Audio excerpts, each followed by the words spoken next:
Are you an author who's tired of the long waits and low royalties? Exact Rush is here to change the game. We specialize in publishing with precision, and we get your book to market in just 3 to 6 months, not years. But we're not just about books. We also support your photography, web design, and content creation needs. Our focus ranges from spirituality to pop culture, and we're excited about our diverse lineup of upcoming releases. So, if you're ready to keep more of your hard-earned money and get published faster, Exact Rush is your ticket. Visit exactrush.com and turn your creative dream into a profitable reality today.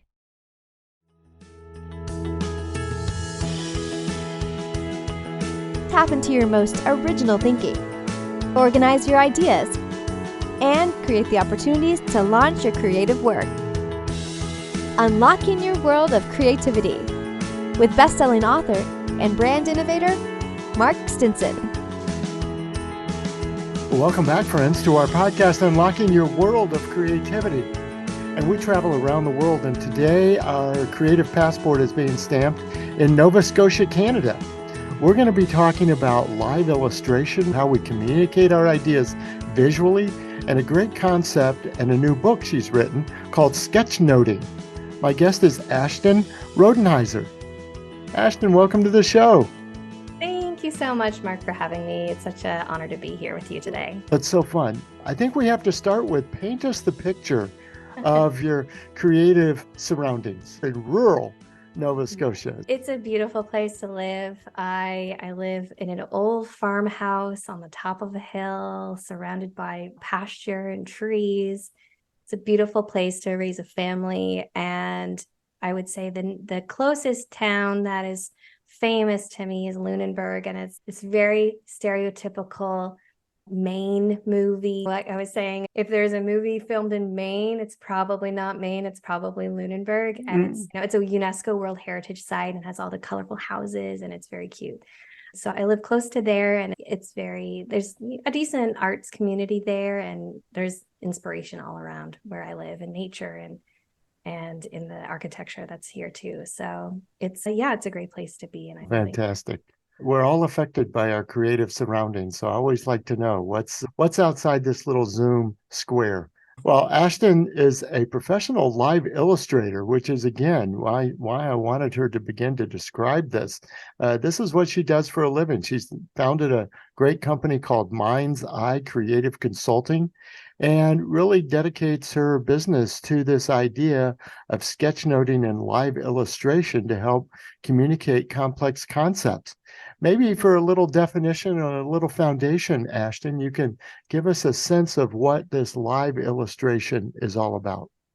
Yes, I do it primarily in 2 different ways. So that's either in person with large sheets of paper and what I call my fancy markers, or virtually. So instead of seeing my little Zoom square here with my face, you would actually see in the beginning, just a big white space. And by the end of a session, it would be all drawings, and you get to see that unfold.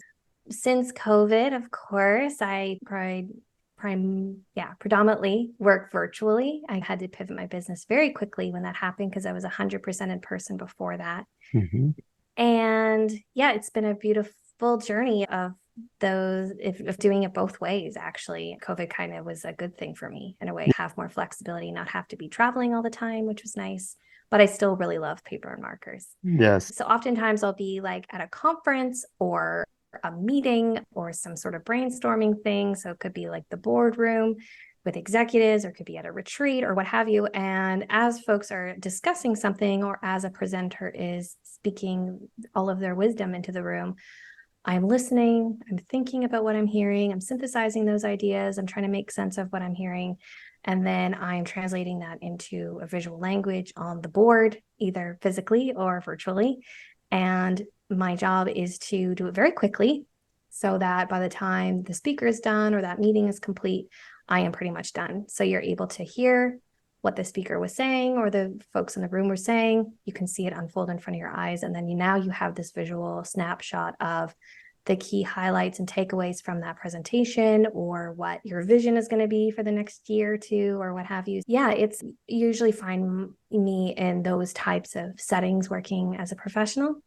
And then sketchnoting or visual note taking is using the same skill set, but using it more so on a smaller scale. So I've been really teaching folks lately on how to use the skill set, but doing it for their own personal note taking, or develop the skill so they could take it into their own meeting. So they don't always have to have me there and they can like lead a small group or something and be able to visualize those ideas. So it's really a combination of words, drawings, icons, imagery, and bringing those ideas to life. So it's really about highlighting and communicating information. Yes.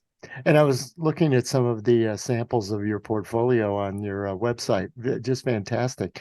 And I couldn't help but think about the drawing skills. Yes, we're going to talk about those, but the listening skills, the active listening, the translating in real time. This is the court reporter of visual translation here. Yeah. Tell us about how you trained yourself to be that kind of active listener. Yeah, so I actually got into this. I found out about it as a facilitator. And as a facilitator, those are the most important skills to have is the listening and making sense of what you're hearing and then feeding back in words to the group. Now, when I found out about the graphic aspect of it, I fell in love with it because I'd always been very creative and I wanted to be an artist when I grew up, and I didn't think it was in the cards for me. So I didn't really pursue that as a profession, but it was really this beautiful coming together of this kind of wanting to pursue and have a creative field of work and this world of facilitation. So I actually entered into this work less of an artist. Like I wouldn't say my skills were that great. Wasn't a great drawer when I started this by any means. But I really had an opportunity to hone in on those listening and those thinking and synthesizing skills before. So I think it was I prefer it when I look back now. I was very embarrassed in the beginning because my drawing skills just weren't that great. But I was able to just develop that and jump. I felt like I was able to jump into that learning curve pretty decent because of my background as a facilitator. But yeah, that is like the hardest thing to almost describe to people and trying to explain to folks. It's really a process you have to try for yourself when you're listening, because you're not doing just straight note taking anymore. You're not like listening to a word and trying to capture a word. You're doing the hard work while you're also listening. So you are listening to what they're saying and you're trying to deepen your understanding before you put it to paper, because you can't capture everything. So you have to make those like split-second decisions of what you're hearing and what's resonating with you, or what you think is like for me when I'm doing professionally, I'm trying to pick out what might be resonating with the whole or like the audience. So that's like a little bit more of a guessing game. But when you're doing sketchnoting for yourself, you're trying to resonate. If you want to do it live, you don't always have to do it live.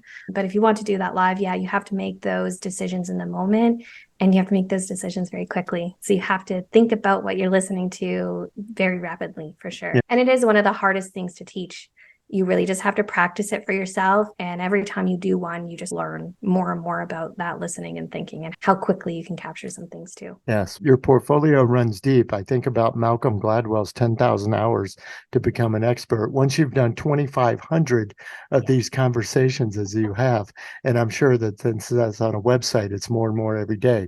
But you're right about practice. And I think about in many creative areas, it's having the idea is one thing, but actually doing it over and over as you build your skills and your craft. Yeah, I saw something, I think it was like a TikTok reel or something the other day, and it was someone talking about talent, and they're like, I hate it when people say, oh, you're so talented. And I really resonate with that, like what she was saying. She was like tongue in cheek about it, but I resonated with what she said, because if someone looked at my work today, 10 years into doing this, they're like, oh, you're so talented. But I show you my stuff I started off with 10 years ago. Oh, it is bad. It is so bad. And I like sharing them, even though I didn't necessarily show it like a couple of years ago, but I feel more brazen to do it these days, to be like, look how far you can come if you just practice. That's all the difference. And I've said to people, like, it has to look good. If it doesn't, there's a problem. Like if you drew and you sketchnoted every single day almost for 10 years, it better look pretty decent. You're going to get good at this. Yes. Yeah, like I think out of those 2,500, I think 600 I did just last year alone. So it's like that you're looking at almost 2 a day all year long. And I'm obviously not doing 2 a day every day, but I might be doing like 10 in one day and 5 in another or so. Yes. You just get good because you're doing it so much. It's not about talent. It's not knowing how to, like, the first 3 years, honestly, I drew a light bulb on everything because I didn't know what else to draw. What else do I say about an idea? Yeah. It was like, oh, that's a good idea. Here's a light bulb. Like I knew how to draw it. I practiced how to draw it. Like my drawing skills were pretty sad in the beginning. I really had to work hard to develop that visual vocabulary in my mind. So when someone says vision or someone says collaborate or someone says anything, basically, I know what to draw. I have a little bank in my mind of things. That's what I was curious. Do you have this bank where you have almost a visual now thesaurus? Yes. Yeah.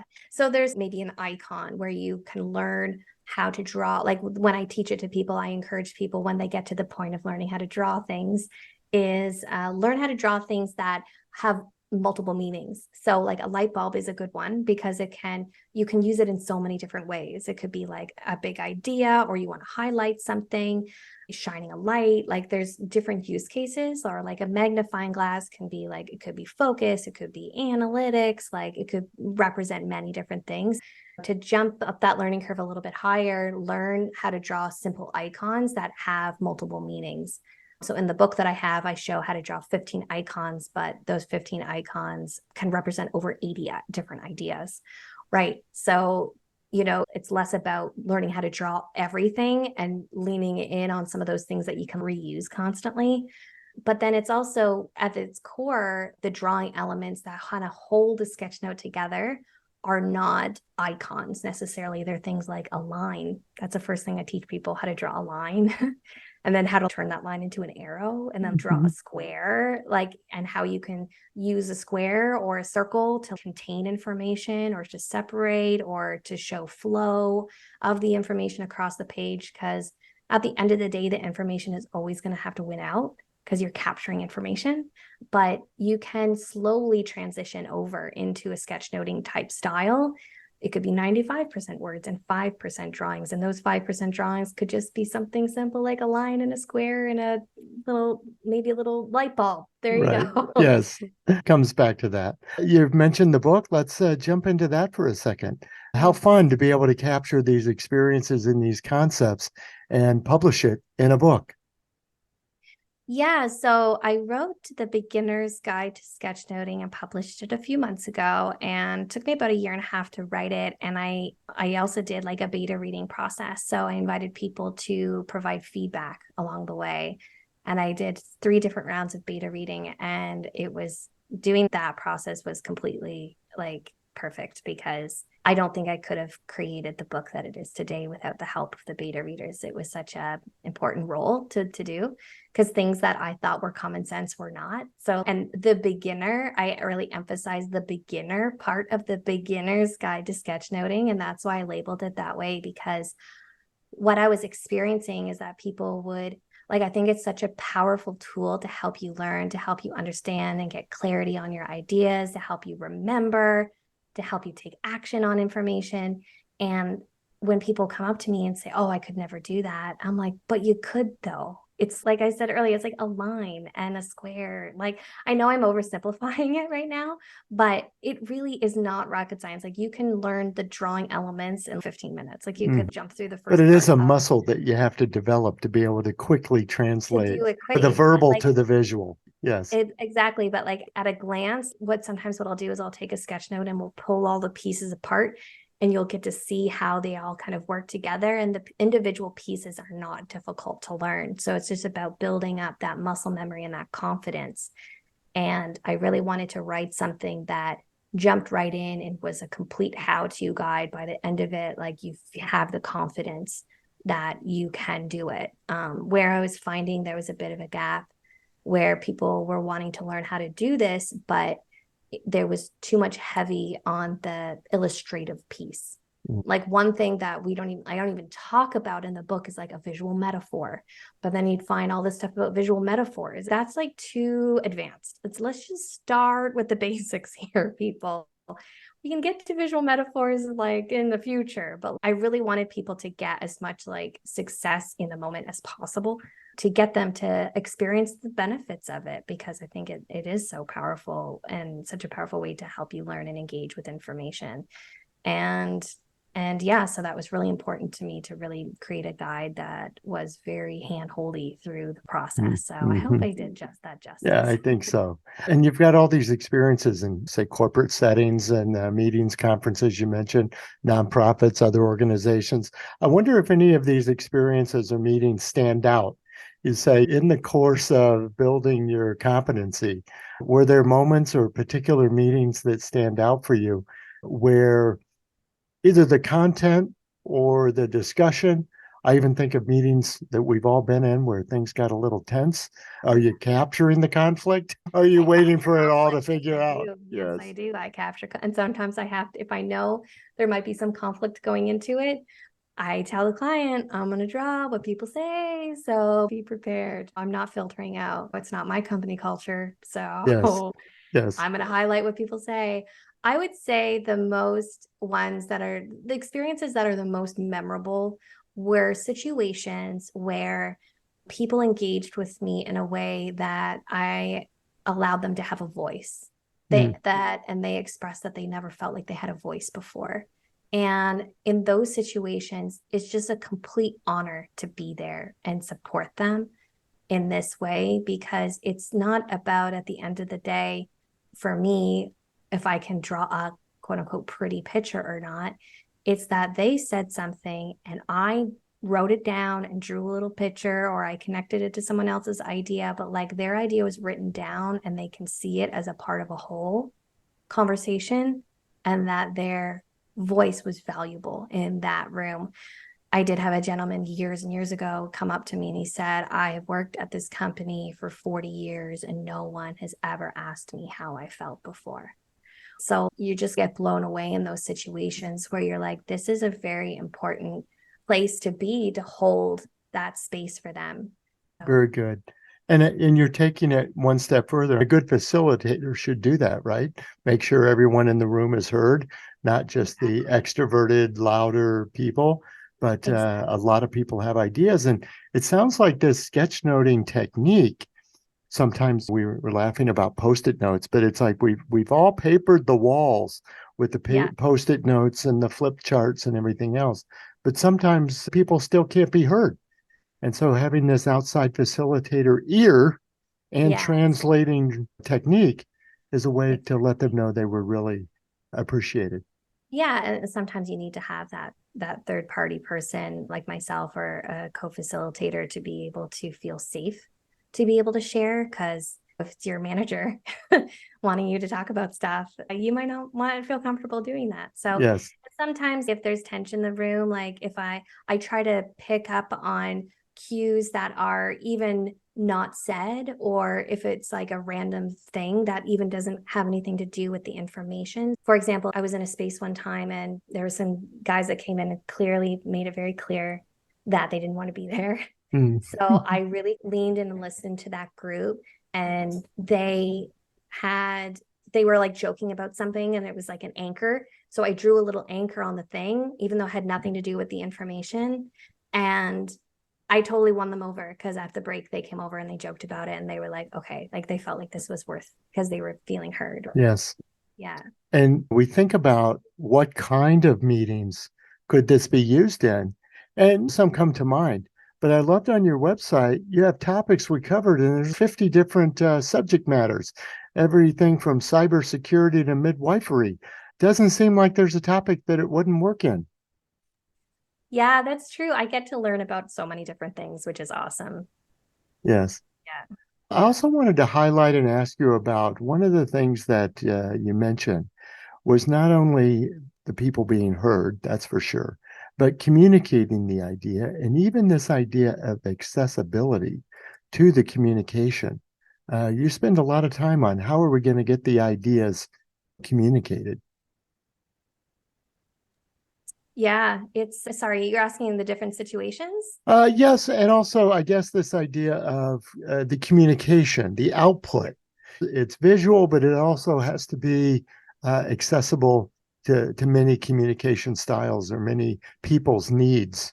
Yeah, the one thing that I have been talking with a lot of folks lately is around the accessibility piece and like folks who are neurodiverse. So, like Yes. folks that may have different learning styles. So, like, technically, learning styles have been debunked. Technically, scientists got together and learning styles aren't a thing, apparently. But it is still the number one comment that people come up to me and say, oh, I'm a visual learner. This resonates with me. And so there's that. And then there's sometimes that emotional piece that can help you connect because you're like, oh, I felt heard and here is my voice. And then there's the neurodiverse folks that maybe can't physically or mentally sit through 10 presentations at a conference. Even us who aren't neurodiverse, it's a hard ask these days. If you can have a visual representation of the information, even if they couldn't have sat on that conversation or that presentation, they don't feel like they've missed out. Like they've still been able to engage with it, and at least in that way, and ask their colleagues about something maybe that's on the drawing, for example.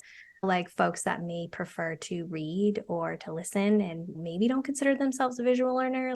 Like nothing is a catch-all for everybody. But what I have experienced is that the majority of folks in a room do like to have a visual to complement.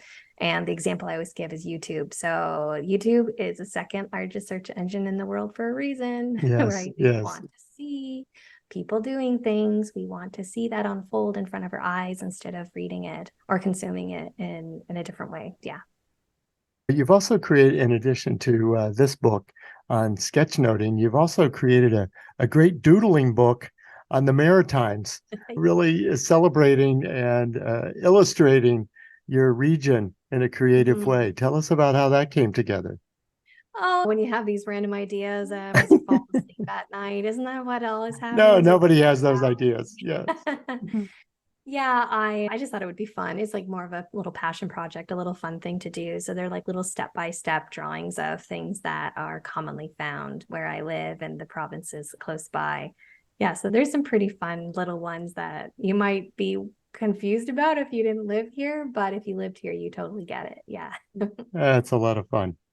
And you bring up this word, we've been talking about it in a really formal, businessy kind of sketchnoting way. But doodling is a creative outlet in and of itself, isn't it? Yeah, so the way that I like doodling is amazing and it's gotten a bad rap. So I feel like part of my goal in life is to try to bring back the doodle. Like the bird doodle is amazing. Like people should be doodling. And the way that I see doodling, like in sketchnoting, how they relate to one another is that a doodle can lead to a sketch note or it could be a building block, or you can make your doodling more purposeful by sketchnoting something. So if you're going to be doodling anyways, like why not incorporate some more sketchnoting skills and make those doodles really work for you? Because doodling in its own right can help you remember up to 29% more information, right? Just by doodling, just by putting pen to paper and drawing a little. My always go-to doodle is a snail. I like to draw a little swirl and a little head, and there you go. Got a little snail. A lot of folks have their go-to one that they like to Uh-huh. draw. And yeah, so if a lot of folks would get in trouble when they were younger in school for doodling in their notebook, but it was doing what your teacher thought opposite. She thought it was distracting you, but it was actually helping you stay focused. So I always say, if someone has a problem with you doodling, you come tell them, talk to me, and I'll set it Yes. We're going back to the learning styles. This is a learning tool. Exactly. I It's there to love help that. you stay focused. Yes. Even if that doodle has nothing to do with the information, it's still helping you stay focused and engaged, even though you might not be looking at the speaker or looking at the teacher. You are learning in your own way. So yeah, sketchnoting can just be this beautiful step up from the doodle, really. Yes. I love that. And taking the craft then to creating a business out of this, your Yeah. mind's eye creative .ca. Uh, What lessons can we learn from that? In other words, you saw this passion, this talent that you had, but you said, I really want to create. I don't want to just be the sort of a one-off freelancer. I want this Yeah. to be a business and just people see it as a business offering. Mhm. How was that for you? It was quite a process. I started this journey 10 years ago now. But the first 3 years, I basically had a secret business because I was just playing around and doing it. When I had a facilitator friend bring me in a few times, and community events hire me, for very low pay, but I was still doing it. And it wasn't until late 2016, early 2017 that I was like, okay, I'm going to actually do this. I had attended a conference in 2015 of folks all around the world who do this work. Mm. And I was very intimidated, but also very inspired. And also, they have businesses and they seem to be doing okay. I'm sure I could figure it out. And of course, it wasn't that easy, but I sat in on a lot of the business conversations, and they had a couple business workshops. So I sat in on those and just tried to soak up as much as I could in those 3 days. I was pregnant with my second child at the time. So then after he was born, I was like, okay, let's try to figure this out and build a business around this and take this seriously, because I wanted to see what that could look like for me if I actually, went all in on it instead of just like here and there. So yeah, and it's an interesting business, right? So it has, in the beginning, I would get rejected every day, and they hurt, Pearl. Like those rejections, hundreds probably of rejections over years, they hurt real bad in the beginning. Yes. But I guess 7 or so years into the business side of it, and you get to a place where you believe in your work so much that it's unfortunate if they don't hire you, because the people in the room really could have benefited from it. Maybe it's me. Maybe I wasn't able to speak to the value enough of it, or maybe I wasn't talking to the one who actually would pay for it. It's somebody who has to now go and convince someone else to pay for it, and that doesn't always work, right? Because that value gets lost in translation. And if I'm speaking to people who've never seen it before, that's very hard because they weren't in the room and experienced the power of it for themselves. So even if they can't articulate it, they have a stronger incentive because they believe in the power of it for themselves. So for me, it's, if you want to hire me, that'd be awesome. I'd love to work with you. But if you don't want to, that's okay too. But in those early days, it was not that way You at didn't all. quite have that swagger. Yeah. No, no. I feel very brazen on sales calls now. I'm just like, are you fun? Because if you're not, I'm not going to work with you. And they're like, I Yes. think I'm fun. I want to be fun. Because I think I'm fun. They're trying to convince me that they're fun enough to work with me, because I don't like my style's my style. The way I work is the way I work. And if you want the Ashton experience, then that's what you can have. But they have to know that's what they want, and that it's a perfect alignment. And it's not always going to be that. If they want me to show up and draw a pretty picture, I'm not your person, because I want to work with people who care about the people in the room, and they care about their learning, and they care about their engagement. And I'm not there just to check a box or be the entertainment. I'm not the entertainment. I'm there to serve a business goal, a purpose, right? There should be an ROI for me there, whether it's monetary or otherwise, there should be. Right. I find when people early days, when I would get hired more as the entertainment, it's just the vibe is off. It's it's just a different type of treatment if they look at you as the entertainment. Like the sketch artist. Yeah. Yeah. And not the snob. And kudos to all those folks that do that. And that is still a great way to make a living and to be creative in that way. But that's just not the way that I want to work. I just was able to hone over and luckily stuck through all those rejections over years and have gotten to this place now. And it's one of those things that when you're in it, now you're on the other side, you do forget what it was like in those early days. But it was a tough go there for a while, trying to I had to work on my mindset a lot to get to a place where I believe that I deserve to get paid well to do this work. And yeah, it was a tough go those first few years, but and then basically when COVID hit, I had to basically recreate my business. Yes. Thanks for sharing these personal insights, because there's not a person listening to this podcast who hasn't gone through that. It's like the purgatory of your work.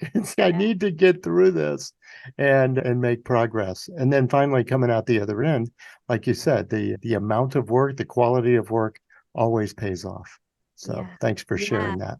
Yeah, no problem. It can be really hard as a creative when you are building a business or trying to do the sales around it, because the rejections do feel so personal because you feel like they are saying no to not just you, but to your creativity. Yes. It's a tough right one. in the soul.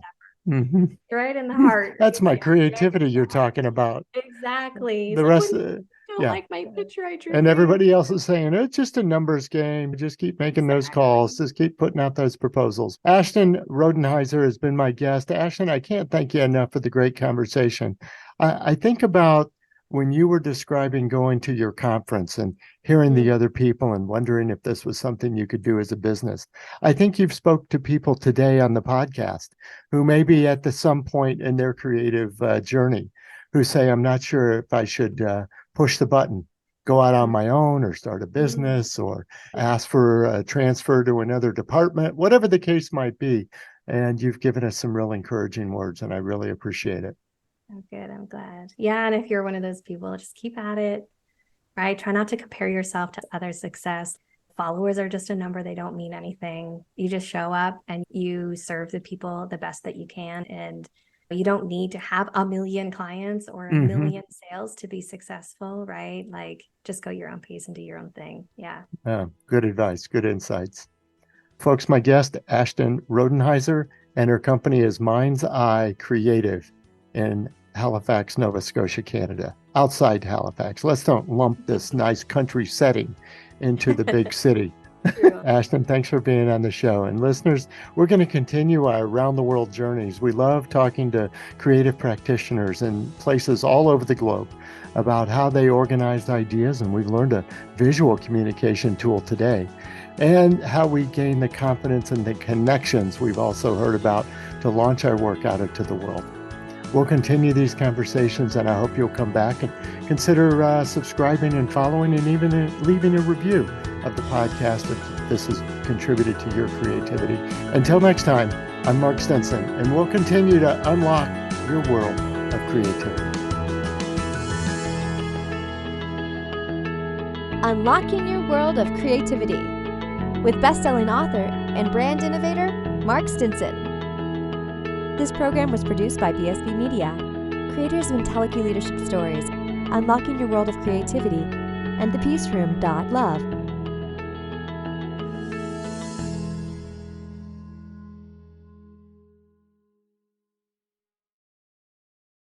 Our podcast is supported by Adobe and the Adobe Creative Cloud, the world's best creative app and services, so you can make almost anything you can imagine wherever you're inspired.